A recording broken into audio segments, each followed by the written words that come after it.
हाँ जी, नमस्कार। कैसे हैं सभी। और भैया सभी को बता दूं कि संसद के जो एमसीक्यू रह गए थे उन सभी को मैं फिर से एक और वीडियो बना दिया उसका मतलब ये वाला वीडियो जो पहले में हमने संसद के कुछ प्रश्नों को हल किए थे और आज जो शेष प्रश्न हैं उनको हल करने वाले हैं, है ना। जो भी साथी नए हैं सभी को एक बार फिर से बता देता हूँ कि एमपीपीएससी प्रीलिम्स का सारा सिलेबस जो यूनिट वाइज है उसको एमसीक्यू से कंप्लीट करना है। इससे पहले हमने जो है एमपीपीएससी की यूनिट 2 को पूरा कंप्लीट कर दिया है। तो जो भी साथी नए हैं पहले चैनल को सब्सक्राइब कर लें और जाकर उन सारे वीडियो को देख लें। साथ ही साथ पीवाईक्यू सेशन 2019 से लेकर 25 तक के प्लेलिस्ट बना दी है, पेपर पूरा सोल्व कराया, उसमें एक एक प्रश्न पर अच्छे से बात हुई है, तो उसको भी जाके देख लें। यूनिट 5 चली रही है, इसमें संसद का आज जो है सेकंड अपना वीडियो है। तो आप सभी से उम्मीद है कि आप सभी को मेरे सारे वीडियो पसंद आ रहे होंगे और पसंद अगर आ रहे होंगे तो लाइक करना है, शेयर करना है और कमेंट जरूर करना है भाई।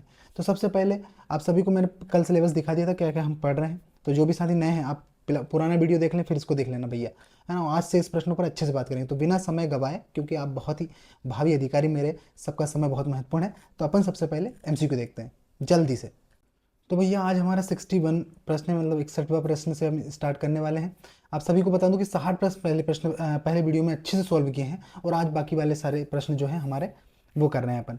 तो पहले प्रश्न को पढ़ लो अच्छे से, प्रश्न को पढ़ने के बाद अच्छे से इनका आंसर आपको देना है, फिर मैं आपको एक एक से सारी बातों पर अपन डिटेल से बात करने वाले हैं। तो प्रश्न क्या है, प्रश्न है राज्यसभा के द्विवार्षिक चुनावों की अधिसूचना कौन जारी करता है। आपको बताना ऑप्शन है निर्वाचन आयोग, राष्ट्रपति, प्रधानमंत्री या फिर सभापति। सभी साथी आंसर करो क्या इसका आंसर होगा। और सभी को बता दूं कि भैया सारे प्रश्न जो है बहुत ही महत्वपूर्ण है, आपकी एग्जाम ओरिएंटेड है और एग्जाम से बाहर कुछ नहीं जाएगा, है ना। लगभग सभी एग्जाम को ध्यान में रखकर, मतलब एमपीपीएससी और जो भी कॉम्पिटेटिव एग्जाम है उन सभी में संसद कोई बाहर से नहीं आती भाई, वही है, वही सारे क्वेश्चन है, वही सारे चीज़ें हैं। तो वो एक एग्जाम हो या कोई सी दूसरी भी एग्जाम होगी तो आप उसके लिए आपको काम आएगा। तो ऑप्शन क्या है, ऑप्शन आपने देख लिया, आंसर क्या है भाई, आंसर देखो निर्वाचन आयोग है ना। तो जो भी है राज्यसभा के द्विवार्षिक चुनावों की अधिसूचना कौन जारी करता है, तो निर्वाचन आयोग। अगला देखो, स्वतंत्र भारत में राज्यसभा के प्रथम सभापति कौन थे, आपको बताना है। B D Jatti, doctor S Radhakrishnan, doctor Zakir Hussain और बलीराम भगत। तो कौन है भाई, आप सभी को पता होगा डॉक्टर एस राधाकृष्णन। ये प्रमुख रूप से राज्यसभा के प्रथम सभापति थे, प्रथम सभापति यानी उपराष्ट्रपति। सभी को बता दूं कि जो है सभापति के रूप में कौन, उपराष्ट्रपति ही पद पर आसीन रहता है ना। और अभी वर्तमान में कौन है, वर्तमान में भैया तो वर्तमान का भी ध्यान रखो, सीपी राधाकृष्णन, है ना, सीपी राधाकृष्णन, ये आपको ध्यान रखना है, सीपी राधाकृष्णन। अगला देखो, राज्यसभा की एकांतिक शक्ति क्या है। अखिल भारतीय सेवाओं का सृजन करना, राष्ट्रपति का चुनाव है, बजट पारित करना है या फिर अविश्वास प्रस्ताव है। यानी राज्यसभा का ऐसे कौन से जो है शक्ति है जो प्रमुख रूप से राज्यसभा कर सकती है। तो आप सभी को ध्यान होगा कि दो आर्टिकल ऐसे हैं, जैसे अखिल भारतीय सेवाओं का सृजन 312, आर्टिकल 312 है। इसमें प्रमुख रूप से जो है लोकसभा में, सॉरी राज्यसभा में उपस्थित तथा मतदान करने वाले 2/3 बहुमत से अगर राज्यसभा किसी भी अखिल भारतीय प्रस्ताव ला सकती है। दूसरा वही कि 249 है ना, राष्ट्रीय महत्व का बात करती है ना। अगर मान लीजिए राष्ट्रीय महत्व, अगर मान लीजिए कि राज्यसभा में उपस्थित और मतदान करने वाले 2/3 सदस्य, है ना, कितने, 2/3 सदस्य, 2/3 सदस्य, है ना। तो राज्यसभा में उपस्थित और मतदान करने वाले 2/3 सदस्य अगर बहुमत से किसी भी राज्य सूची में किसी भी विषय को वह राष्ट्रीय महत्व का घोषित कर सकती है। तो ये दो शक्तियां विशेष रूप से राज्यसभा के पास है, आपको ध्यान रखना है। 312 में अखिल भारतीय सेवाओं का सृजन करना और वही उपस्थित तथा मतदान करने वाले 2/3, है ना। तो ये आपको ध्यान रखना है। और साथ में 249 के तहत राष्ट्रीय महत्व, तो ये आपको ध्यान रखना। अगला देखो, राज्यसभा किस विषय को राष्ट्रीय महत्व घोषित कर सकती है, आपको बताना है। संघ सूची, राज्य सूची, संवर्ती सूची या फिर इनमें से कोई नहीं।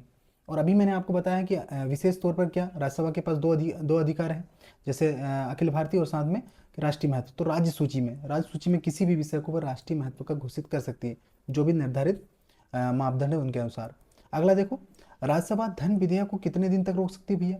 देखो धन विधेयक को कितने दिन तक रोक सकती है, तो भैया ऐसा है कि ऑप्शन ऑप्शन देखो पहले, 10 दिन है, 14 दिन है, 30 दिन है या फिर 7 दिन है। तो आप सभी जानते हैं कि राज्यसभा के पास धन विधेयक से संबंधित जो अधिकार है कुछ सीमित ही हैं, लोकसभा इसमें पावरफुल है। तो आप सभी जानते हैं कि 14 दिन तक रोक सकती है, और अगर इसके बाद भी नहीं करते हैं तो फिर वहां से हट जाएगा, फिर लोकसभा इस पर जो भी है निर्णय देगी। अगला देखो, राष्ट्रपति द्वारा राज्यसभा के लिए 12 सदस्य किस अनुच्छेद के अंतर्गत नामित होते हैं, आपको बताना है। आर्टिकल 324, 265, 80 या 331। क्या इसका आंसर होगा। तो राष्ट्रपति द्वारा राज्यसभा के लिए 12 सदस्य किस अनुच्छेद के अंतर्गत नामित होते हैं भैया? तो आप सभी को ध्यान रखना है, ये है आर्टिकल 80, है ना। आर्टिकल 80 के तहत जो है 12 सदस्य राष्ट्रपति राज्यसभा में नामित करता है। अगला देखो, निम्न में से किसमें राज्यसभा की भूमिका नहीं होती, आपको बताना है। उपराष्ट्रपति के चुनाव में, लोकसभा अध्यक्ष चुनाव में, राष्ट्रपति महाभियोग में, न्यायाधीश हटाना है। तो क्या है निम्न में से, आपको बताना है कौन से ऐसे जो है जिसमें राज्यसभा में भूमिका नहीं रहती। तो आप सभी ध्यान रखेंगे कि भाई जो प्रमुख रूप से लोकसभा अध्यक्ष के चुनाव में नहीं रहते, वहीं वहीं राष्ट्रपति उपराष्ट्रपति के चुनाव में, राष्ट्रपति के चुनाव में और साथ में न्यायाधीश को हटाने में प्रमुख रूप से जो है राज्यसभा की भूमिका रहती है। अगला देखो, राज्यसभा सामान्य विधेयक को अधिकतम कितने समय तक रोक सकती है, आपको बताना है। 14 दिन तक, 1 माह तक, 3 माह तक या फिर 6 माह तक। तो कितने दिन तक रोक सकती है भाई, आप सभी बताएंगे। तो सामान्य विधेयक को प्रमुख रूप से 6 माह तक, है ना। सामान्य विधेयक कोई सा, अगर मान लीजिए धन विधेयक के अलावा कोई सा विधेयक राज्यसभा के पास जाता है तो वह उसे अधिकतम 6 माह तक रोक सकती है। वहीं अगर धन विधेयक की बात करें तो 14 दिन, आपको अभी मैंने पिछले प्रश्न में बताया है। अगला देखो, निम्न में से कौन हिंदी साहित्यकार राज्यसभा सदस्य थे, आपको बताना है। ऑप्शन ए है गोपाल दास नीरज, काका हाथरसी, रामधारी सिंह दिनकर और सुमित्रा नंदन पंत। करेंगे सभी साथी आंसर, सभी महत्वपूर्ण प्रश्न हैं और अच्छे से तैयारी कर रहे हैं ना। मैं ऐसी उम्मीद करता हूँ कि सब अच्छे से तैयारी कर रहे होंगे, कोई मोटिवेशन की आवश्यकता नहीं हो रही होगी, मुझे ऐसा लगता है। और अगर हो रही हो तो भी ले लेना जहाँ से अगर मिल रहा हो। देखो, हर व्यक्ति के जीवन में कोई ऐसे लोग हो, अपने माता हो, पिता हो, भाई हो, दोस्त हो, या कोई भी तुम्हारे जीवन में जो खास तुम्हें लगे कि हाँ यार इससे बात करके मुझे अच्छा लगता है, तो उससे बात कर लिया करो। पर डिप्रेशन में नहीं आना अपने को कि ऐसे यार पढ़ाई नहीं हो पा रही है, ये नहीं हो पा रहा है, एग्ज़ाम आने वाली है। कूल रहो, अच्छे से पढ़ाई करो, तैयारी करो, जितना हो पाए उतना करो। ज़्यादा लोड लेना नहीं है, ज़्यादा किसी भी प्रकार का टेंशन लेना नहीं है। अपने एग्ज़ाम को पॉइंट में रखना है, एग्ज़ाम को एग्ज़ाम की तरह देना है, लाइफ नहीं समझना है, लाइफ नहीं बनाना है। क्योंकि लाइफ बहुत बड़ी है, बहुत सारे उतार चढ़ाव ज़िंदगी में आते रहते हैं, जाते रहते हैं। और वही है कि आप बस अपनी दृढ़ संकल्प होकर अपनी तैयारी करते रहें। क्या मोटिवेशन मारा है साहब ने। अगला देखो, ऑप्शन देख लिया है, आंसर करो। रामधारी सिंह दिनकर, है ना। तो रामधारी सिंह दिनकर जो है प्रमुख रूप से साहित्यकार राज्यसभा के सदस्य थे।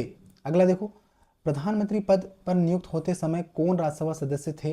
इंदिरा गांधी थी, आई के गुजराल थे, मनमोहन सिंह थे या उपयुक्त सभी थे?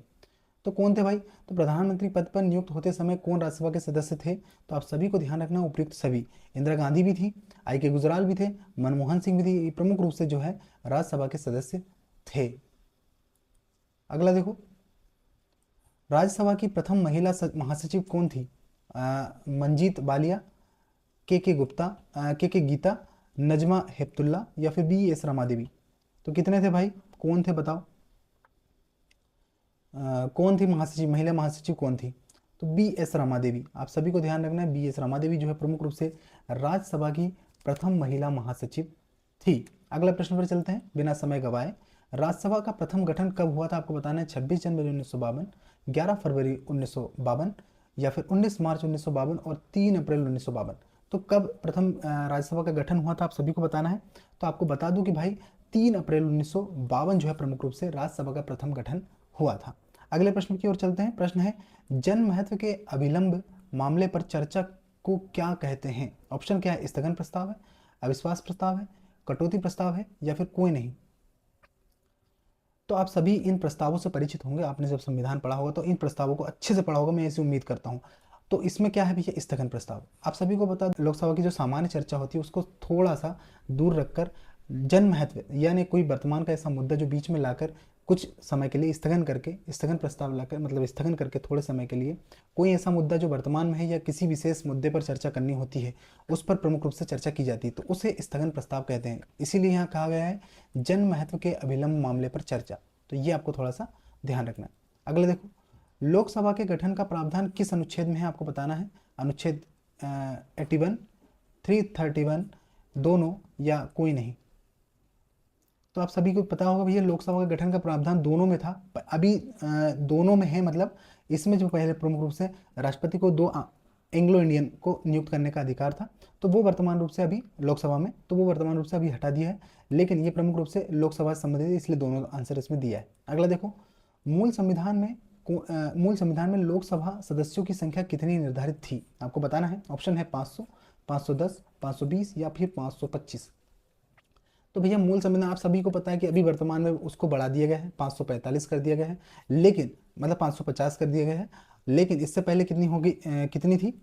तो आप सभी को ध्यान रखना 500 थी, और अभी वर्तमान में इसे मतलब बढ़ाकर बाद में इसे कितना कर दिया, 545। तो ये आपको थोड़ा सा ध्यान रखना। और अगला देखो, लोकसभा में राज्यों को सीटें किस आधार पर आवंटित होती हैं? आपको बताना है जनसंख्या के आधार पर, लोक क्षेत्रफल के आधार पर, गरीबी के आधार पर, या फिर भाषा के आधार पर। तो भैया लोकसभा में राज्यों की सीटें किस आधार पर आवंटित होती हैं? आप सभी को पता है कि हम जनसंख्या के आधार पर प्रमुख रूप से जो है लोकसभा में सीटों का आवंटन करते हैं। अगला देखो, वर्तमान में लोकसभा सीटों का आवंटन किस जनगणना पर आधारित है? आपको बताना है। ऑप्शन ए है 1951, 1961, 1971 और 1991। तो किस ईयर में प्रमुख रूप से आवंटन किया गया था? आपको बताना है। ऑप्शन है 1971। 1971 के माध्यम से अभी भी वर्तमान में सीटों का आवंटन लोकसभा का 1971 की जनगणना के आधार पर किया जाता है, और इसे 2026 तक और लागू किया, मतलब इस साल तक और इसको लागू रखा जाएगा। अगला देखो, लोकसभा निर्वाचन क्षेत्रों की सीमा निर्धारण पहली बार कब हुआ था? है ना, क्षेत्रों का सीमा निर्धारण पहली बार कब हुआ था? तो 1970, 1972, 1976 या फिर 1977। तो कब हुआ था भाई? तो लोकसभा निर्वाचन क्षेत्रों का पहली बार निर्धारण जो है प्रमुख रूप से 1972 में हुआ था। ऑप्शन नंबर बी आपको सभी को ध्यान रखना है। अगला चलो, लोकसभा सीटों का वर्तमान निर्धारण किस वर्ष तक यथावत रहेगा? किस वर्ष तक यथावत रहेगा भाई? 2031 तक, 2026 तक, 2021 तक या फिर 2011 तक? तो भाई ये दो ऑप्शन है नहीं है ना, ये गलत ही होगा, तो दो में से बता दो फिर क्या है। तो भैया 2026 तक प्रमुख रूप से जो है निर्धारण यथावत रहेगा। अगले प्रश्न की ओर चलते हैं। लोकसभा के निर्वाचन क्षेत्र किस प्रकार के होते हैं? आपको बताना है। एकल सदस्य होते हैं, बहुसदस्य होते हैं, दोनों होते हैं या कोई नहीं होता है? तो सभी साथी आंसर करेंगे। लोकसभा के निर्वाचन क्षेत्र किस प्रकार के होते हैं आपको बताना है। तो एकल सदस्य, आप सभी जानते हैं क्षेत्र में एकल सदस्य जो है लोकसभा निर्वाचन क्षेत्र होता है। अगला देखो, लोकसभा निर्वाचन क्षेत्र कम से कम कितनी जनसंख्या का प्रतिनिधित्व करते हैं? आपको बताना है। 5 लाख का, 7.5 लाख का, 10 लाख का या फिर 15 लाख का? तो बताओ भाई, किस निर्वाचन क्षेत्र में जनसंख्या कितने प्रतिनिधि पर एक मतलब कितने जनसंख्या पर एक प्रतिनिधि चुना जाता है? तो आप सभी को ध्यान रखना है 10 लाख। 10 लाख में प्रमुख रूप से जो है प्रतिनिधि करता है। अगला देखो, SC ST के लिए लोकसभा में कितने सुरक्षित निर्वाचन क्षेत्र हैं? 131 है, 152 है, 176 है, 194 है। सभी को बता दूं कि लोकसभा में जो है प्रमुख रूप से SC और ST के लिए आरक्षण है भैया। निर्धारित कुछ सीटें हैं, उन सीटों पर सिर्फ SC और ST के व्यक्ति ही उसमें चुनाव के लिए, मतलब जो भी सदस्य उनके आएंगे वही उसमें नियुक्त हो सकते हैं, और कोई नहीं। और OBC के लिए कोई आरक्षण नहीं, ना जनरल के लिए कोई आरक्षण है, SC और ST ओनली, है ना। तो बताएंगे सभी साथी क्या इसका आंसर होगा। तो इसका आंसर जो है भैया ऑप्शन नंबर ए 131 जो है प्रमुख रूप से SC ST के लिए लोकसभा में आरक्षण का प्रावधान है 131 सीटों पर। इसमें ध्यान रखेंगे SC के लिए कितने हैं, 84 है, वहीं ST के लिए कितना है, तो यह 47। तो इन दोनों तो को जोड़ोगे तो 131 जो प्रमुख रूप से सीटें हैं। अगला देखो, स्वतंत्र भारत में प्रथम आम चुनाव कब हुए थे? आपको बताना है। 1947 में, 1948 में, 1952 में और 1956 में। तो किस में हुए थे स्वतंत्र भारत में प्रथम आम चुनाव? तो आप सभी को ध्यान रखना है कि स्वतंत्र भारत में प्रथम आम चुनाव 1952 में हुआ था। आप सभी को ध्यान रखना है लोकसभा का। अगला देखो, क्षेत्रफल की दृष्टि से सबसे बड़ा लोकसभा निर्वाचन क्षेत्र कौन सा है? चांदनी चौक है, कोलकाता उत्तर है, मुंबई दक्षिण है या फिर लद्दाख है? तो क्या है भाई क्षेत्रफल की दृष्टि से सबसे बड़ा लोकसभा क्षेत्र? आप सभी को ध्यान रखना भैया, लद्दाख, है ना। प्रमुख रूप से सबसे बड़ा जो क्षेत्रफल की दृष्टि से लोकसभा निर्वाचन क्षेत्र है वह लद्दाख है, आपको ध्यान रखना। लोकसभा में केंद्र शासित प्रदेशों में प्रतिनिधित्व चुने जाते हैं, बताओ ऑप्शन क्या है? निर्वाचन, प्रत्यक्ष निर्वाचन से, अप्रत्यक्ष निर्वाचन से, नामांकन से या सभी से? करेंगे सभी, ऑप्शन देख लो और आंसर करो भाई। अरे हाँ, मैं समझ रहा हूँ भैया कि आप थक गए होंगे कि भैया लगातार पढ़े ही जा रहे हैं, कहीं बोल ही नहीं रहे हैं, कहीं ब्याह शादी की बात कर ले तो हमारा मन थोड़ा ठीक हो जाए, हम थोड़ा खुश हो जाए, है ना। पंगत मंगत कहीं मिल जाए हमको, तो हम एक तो वर्ष भर यहीं रहते हैं, इंदौर तो भोपाल मुंबई जहाँ भी रहते हैं वहीं रहते हैं, और खाने को कुछ मिलता नहीं है, बड़ी मुश्किल से रूम वूम अरेंज करके कुछ थोड़ी बहुत चीज़ें अरेंज कर कुरा के हम रह रहे हैं, लेकिन फिर भी पढ़ाए जा रहे हैं, कुछ तो बताओ, है ना। अरे भैया हो जाएगा, देखो सिलेक्शन ले लो, मैं आपको फिर बोल रहा हूँ कि आज कर लो मेहनत, अभी कर लोगे ना तो ज़िंदगी भर पूरी ज़िंदगी आसान हो जाएगी। और अगर आज ही आपने कोताही कर लिया, आज ही इधर उधर दिमाग में कि यार पंगत ब्याह करना है, शादी करना है, पंगत खानी है, यार जलेबी खानी है, अरे भैया खुद से खाओ, कहीं जाके कहीं खा लो, चाट चौपाटी चले जाओ, कहीं भी खा लो, जो खाना खाओ, लेकिन पढ़ो। और मैं तो फिर बोल रहा हूँ कि आप जब भी पढ़ने बैठो तो कुछ भी ऐसा लेके बैठो कि बोर नहीं हो कम से कम। अब मैं बीच बीच में आपको चुटकुले तो सुनाऊंगा नहीं, है ना, थोड़ी बहुत बात कर ली तो कर ली, नहीं तो नहीं। अपने को अपनी एग्ज़ाम को पॉइंट में रखना है, समझ गए? चलो, बस इतना ज्ञान मैं आपको बीच बीच में देता रहूँगा, तो ये तुम्हारे लिए सफिशेंट होना चाहिए। ऑप्शन देख लिया आपने, आंसर बताओ भाई। आंसर क्या है? प्रत्यक्ष निर्वाचन, है ना। जो प्रत्यक्ष निर्वाचन है, प्रमुख रूप से लोकसभा में केंद्र शासित प्रदेशों के प्रतिनिधि चुने जाते हैं। लोकसभा चुनाव लड़ने की न्यूनतम आयु कितनी है आपको बताना है। 21 वर्ष है, 25 वर्ष है, 30 वर्ष है या फिर 35 वर्ष है। तो कितनी है भाई? तो लोकसभा चुनाव लड़ने की न्यूनतम आयु जो है प्रमुख रूप से 25 वर्ष है ना। आप सभी को ध्यान रखना। अगला देखो, लोकसभा में सबसे अधिक प्रतिनिधि कौन सा राज्य भेजता है? ऑप्शन क्या है? बिहार है, मध्य प्रदेश है, पश्चिम बंगाल है या फिर उत्तर प्रदेश है। तो लोकसभा में सबसे अधिक प्रतिनिधि कौन सा राज्य भेजता है? आप सभी को पता होगा कि लोकसभा में जो प्रमुख रूप से उत्तर प्रदेश, ये भैया लोकसभा में सबसे लोकसभा में सबसे ज़्यादा प्रतिनिधि कौन के जाते हैं? तो उत्तर प्रदेश के जाते हैं। और उत्तर प्रदेश में भी कितने हैं? आप सभी को ध्यान रखना, 80 प्रतिनिधि। वहीं एमपी के कितने हैं लोकसभा में? 29। ये भी आपको ध्यान रखना है ना। अगला चलो, लोकसभा में दूसरा सबसे अधिक प्रतिनिधित्व किस राज्य का है? बिहार का है, महाराष्ट्र का है, मध्य प्रदेश का है या फिर आंध्र प्रदेश का है। तो लोकसभा में दूसरा सबसे अधिक प्रतिनिधित्व किस राज्य का भैया? तो आप सभी को ध्यान रखना है कि महाराष्ट्र का है। कितना? 48। ये आपको ध्यान रखना। अगला देखो, उत्तर प्रदेश के बाद सबसे अधिक संसदीय क्षेत्र किस राज्य का है? तो मैंने अभी आपको बताया है, महाराष्ट्र का। सरल प्रश्न है, रिपीट हो गया है। अगला देखो, लोकसभा में किस संघ शासित क्षेत्र के सर्वाधिक प्रतिनिधित्व आते हैं? दिल्ली के आते हैं, पांडुचेरी के आते हैं, लद्दाख के आते हैं, लक्षद्वीप के आते हैं, अंडमान निकोबार के आते हैं। तो आप सभी को बता दूं कि संघ शासित क्षेत्रों में प्रमुख रूप से जो है दिल्ली प्रमुख रूप से आते हैं। अगला देखो, आपातकाल में लोकसभा का कार्यकाल कितने समय तक बढ़ाया जा सकता है? 6 माह तक, 1 वर्ष तक, 2 वर्ष तक या फिर 3 वर्ष तक।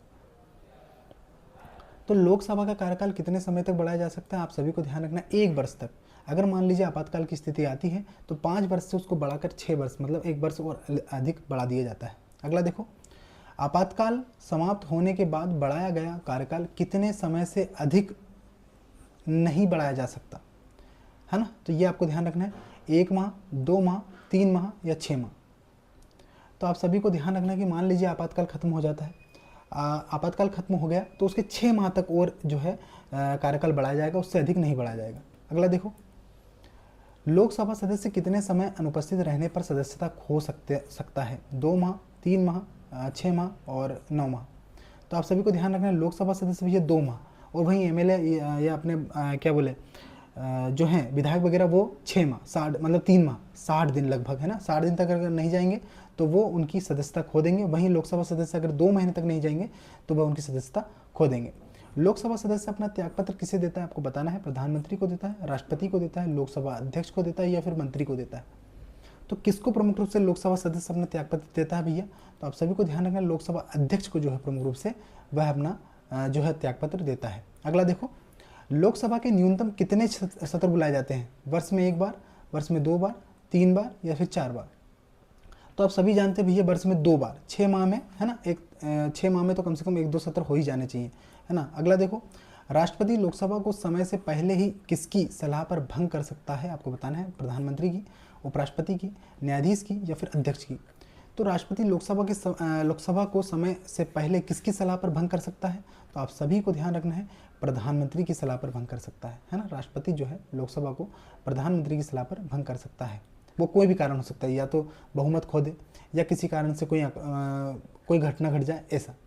अगला देखो, लोकसभा सदस्य बनने की न्यूनतम आयु कितनी है आपको बताना है। 21 वर्ष है, 25 वर्ष है, 30 वर्ष है या फिर 35 वर्ष है। तो आप सभी को ध्यान रखना 25 वर्ष, है ना। मैंने आपको कल भी बताया था कि अगर जैसे प्रधानमंत्री बनना हो तो कितनी आयु? 25 वर्ष। अगर आपको प्रधानमंत्री बनना है और आप 25 वर्ष के हो चुके हो तो 25 वर्ष के अगर हो गए हो तो प्रधानमंत्री पद के लिए फॉर्म डाल देना, और लोकसभा का सदस्य बनने के लिए आप फॉर्म डाल सकते हैं, है ना। ठीक है, अगला देखो, लोकसभा सदस्यों की निर्योग्यता पर निर्णय कौन करता है आपको बताना है। अध्यक्ष करता है, प्रधानमंत्री करता है, राष्ट्रपति करता है या फिर मंत्री करता है। तो भैया लोकसभा सदस्यों की निर्योग्यता पर निर्णय कौन करता है? बताओ भाई आंसर है इसका राष्ट्रपति, है ना। अगर मान लीजिए किसी भी लोकसभा में कोई सदस्य है, अगर वह किसी लोकसभा में चुनाव या किसी भी कारण से निर्योग्य घोषित होता है तो उसके लिए कौन जिम्मेदार, मतलब कौन इसकी निर्णय करेगा? राष्ट्रपति करेगा। लोकसभा का अभिरक्षक किसे कहा जाता है? आपको बताना है। प्रधानमंत्री को कहा जाता है, विपक्ष का नेता को कहा जाता है, मुख्य सचेतक को कहा जाता है, या फिर लोकसभा के अध्यक्ष को कहा जाता है? तो लोकसभा का अभिरक्षक किसे कहा जाता है? आपको ध्यान रखना है, लोकसभा का अध्यक्ष है ना, प्रमुख रूप से। इसका आंसर ऑप्शन नंबर डी, ये आपको ध्यान रखना है। अगला देखो, लोकसभा अध्यक्ष का चुनाव कौन करता है? आपको बताना है। राष्ट्रपति करता है, लोकसभा सदस्य करता है, निर्वाचित सदस्य करता है, या फिर संसद सदस्य करता है? तो लोकसभा का अध्यक्ष का चुनाव कौन करता है भैया? आप सभी को ध्यान रखना है, लोकसभा सदस्य करता है ना ये। और प्रमुख रूप से 20-25 प्रश्न और है, अच्छे से लगा लो ये पूरे टॉपिक को करते हुए भाई, है ना। संसद बहुत बड़ा टॉपिक है अपने आप में, हर चीज़ को कवर करना, हर चीज़ पर प्रश्न बनाना बहुत मैनुअली बहुत बड़ा काम है। तो आपके लिए सारी चीज़ें आपके लिए बन रही हैं, तो मैं ऐसा चाहता हूँ कि बीच में बिना किसी चुटकुले, बिना किसी बात के अगर 30-35-40 मिनट में अगर अपना वीडियो कंप्लीट होता है तो कम से कम आपको एक चीज़, आपको मतलब अच्छी बेहतर कंटेंट आपको सीमित समय में मिल जाए। बाकी चीज़ तो करेंगे ही। प्रश्न क्या है अगला? लोकसभा की बैठक किस प्रकार समाप्त की जाती है? आपको बताना है। विघटन के द्वारा, सत्रावसान के द्वारा, स्थगन के द्वारा, या फिर इनमें से सभी?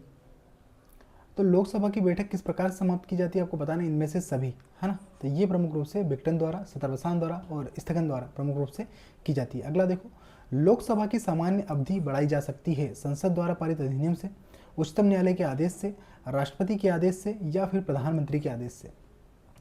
तो भैया लोकसभा की सामान्य अवधि बढ़ाई जा सकती है किसके द्वारा? आप सभी को ध्यान रखना, संसद द्वारा पारित अधिनियम से बढ़ाई जा सकती है ना। अगर संसद पारित अधिनियम के अनुसार अगर उसे जो है पारित कर देती है तो वो प्रमुख रूप से सामान्य अवधि से उसको बढ़ाया जा सकता है। अगला देखो, राज्यसभा लोकसभा की समान शक्तियाँ किस क्षेत्र में हैं? आपको बताना है। नई अखिल भारतीय सेवाएं, संविधान संशोधन, सरकार हटाने से, या फिर कटौती प्रस्ताव से? तो किससे राज्यसभा और लोकसभा की समान शक्तियाँ किस क्षेत्र से? आपको ध्यान रखना भैया, संविधान संशोधन प्रमुख रूप से जो है संविधान संशोधन करने के विषय संबंधित राज्यसभा और लोकसभा की समान शक्तियाँ हैं। अगर संविधान में कोई संशोधन होता है संविधान के अंदर तो उसमें समान शक्तियाँ हैं। वहीं आप सभी जानते हैं कि थोड़ा बहुत पक्षपात, जैसे धन विधेयक को लेकर सिर्फ लोकसभा है, राज्यसभा को कुछ निर्धारित समय तो रिस्ट्रिक्शन है कहीं पे, लेकिन संविधान संशोधन में दोनों बराबर है। अगला देखो, लोकसभा का नेता कौन होता है? आपको बताना, राष्ट्रपति, प्रधानमंत्री, लोकसभा का अध्यक्ष, या फिर इनमें से कोई नहीं? तो भैया आप सभी ध्यान रखेंगे, प्रधानमंत्री प्रमुख से लोकसभा का नेता होता है। अगला प्रश्न देखो, जमानत राशि कब जब्त की? ये भैया इसमें देखो लोकसभा और विधानसभा दोनों का है ना, इसमें यहाँ पर थोड़ी सी त्रुटि हो गई है, विधानसभा। समझ में आ रहा है?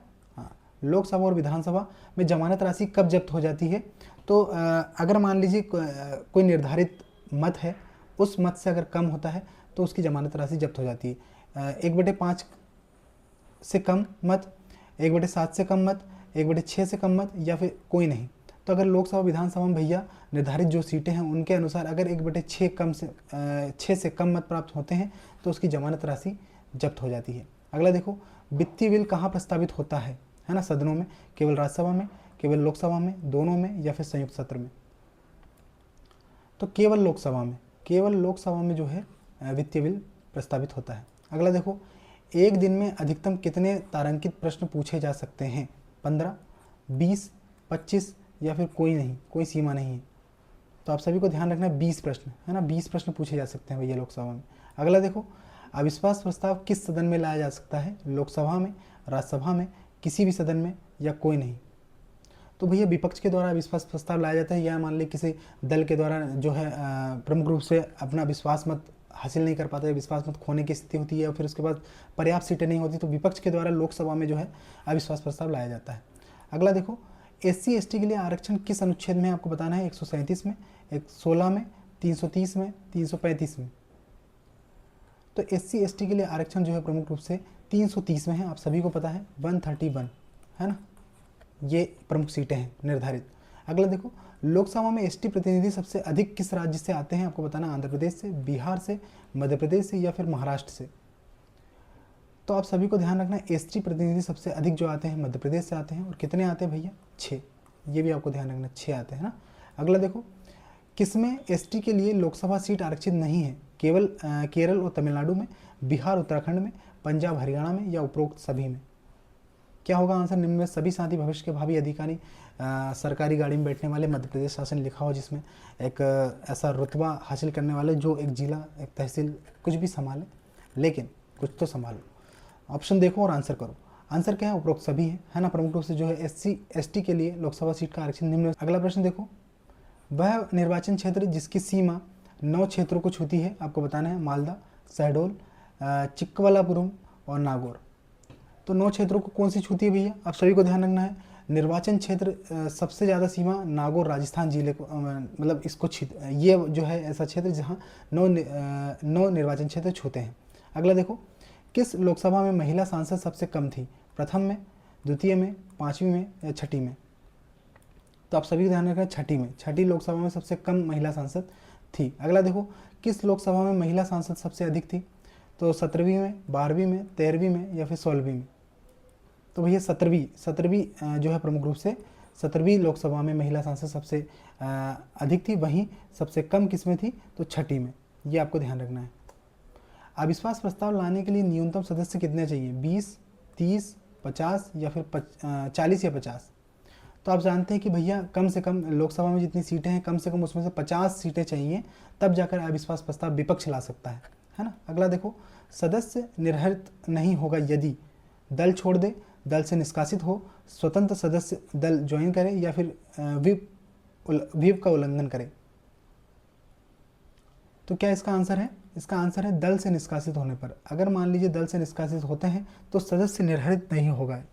अगला देखो, प्रथम लोकसभा की पहली बैठक कब हुई थी? 7 मार्च 1952, 13 मई 1952, 22 अक्टूबर 1952 या फिर 16 अगस्त 1952? तो प्रथम लोकसभा की बैठक सभी को पता है भैया कब हुई थी? 13 मई 1952, है ना। अगला देखो, ये प्रश्न रिपीट हो गया है ना। लोकसभा मंत्रिपरिषद को उत्तरदायी कैसे बनाती है? अविश्वास प्रस्ताव से, विश्वास प्रस्ताव अस्वीकार करने से, धन मांग अस्वीकार से या फिर उपरोक्त सभी से? तो लोकसभा मंत्रिपरिषद को उत्तरदायी कैसे बनाती है? आप सभी को ध्यान रखना है, उपरोक्त सभी से, है ना। अविश्वास प्रस्ताव से भी, प्रस्ताव से भी, प्रस्ताव से अस्वीकार से भी, धन मांग अस्वीकार से भी। सुरक्षित निर्वाचन क्षेत्र किसके लिए नहीं है? आपको बताना। अनुसूचित जाति के लिए, अनुसूचित जनजाति के लिए, पिछड़ा वर्ग के लिए या फिर कोई नहीं?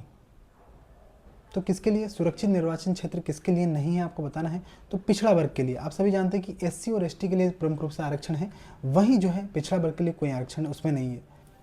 अगला देखो, विपक्षी दल बनने के लिए न्यूनतम सांसद कितने चाहिए? 55, 50, 65, 40 या फिर 100? तो भैया विपक्षी दल बनने के लिए प्रमुख रूप से 55 जो है सांसद चाहिए, तब आप जाकर एक विपक्षी दल बन सकते हैं। अगला देखो, लोकसभा के निर्वाचित सदस्यों की अधिकतम संख्या कितनी है? 250, 140, 543 और या 550? तो कितनी है भैया लोकसभा के निर्वाचित सदस्यों की अधिकतम संख्या? तो ये है 543, है ना। अगला प्रश्न देखो, किस समूह की लोकसभा में एक सीट है? आपको बताना है। चंडीगढ़, सिक्किम, मिजोरम, गोवा, मेघालय, मणिपुर, पुडुचेरी या फिर अरुणाचल, लक्षद्वीप? तो किस समूह की लोकसभा में एक सीट है? आपको बताना है। चंडीगढ़, सिक्किम या फिर मिजोरम में प्रमुख रूप से जो है लोकसभा की एक सीट है। अगला देखो, 5 वर्ष से अधिक कार्यकाल किस लोकसभा का रहा है? आपको बताना है। चौथी, 5वीं, छठी या फिर 8वीं? करेंगे सभी। 5 वर्ष से अधिक कार्यकाल किस लोकसभा का रहा है? तो 5वीं जो है लोकसभा का जो है 5 वर्ष से अधिक का कार्यकाल रहा है। अगला देखो, द्विसदनात्मक संसद का प्रमुख तर्क क्या है? आपको बताना है। सभी वर्गों के प्रतिनिधित्व, पुनर्विचार का अवसर, निरंकुशता से सुरक्षा या उपयुक्त सभी? तो आप सभी को ध्यान रखना है, द्विसदनात्मक संसद का प्रमुख तर्क क्या है? प्रमुख रूप से उपयुक्त सभी है, यानी अगर सभी वर्गों का प्रतिनिधित्व चाहिए, उसमें पुनर्विचार का अवसर हो, साथ में निरंकुशता से सुरक्षा। तो ये तो भैया अपने 125 प्रश्न, और इसमें संसद के हमने सभी प्रश्न जो संभव थे, जो आपके एग्जाम के लिए ओरिएंटेड थे, उन सभी को ले लिया है। कैसा लगा वीडियो कमेंट में जरूर बताइएगा, और चैनल को सब्सक्राइब कर लेना जो भी साथी हैं।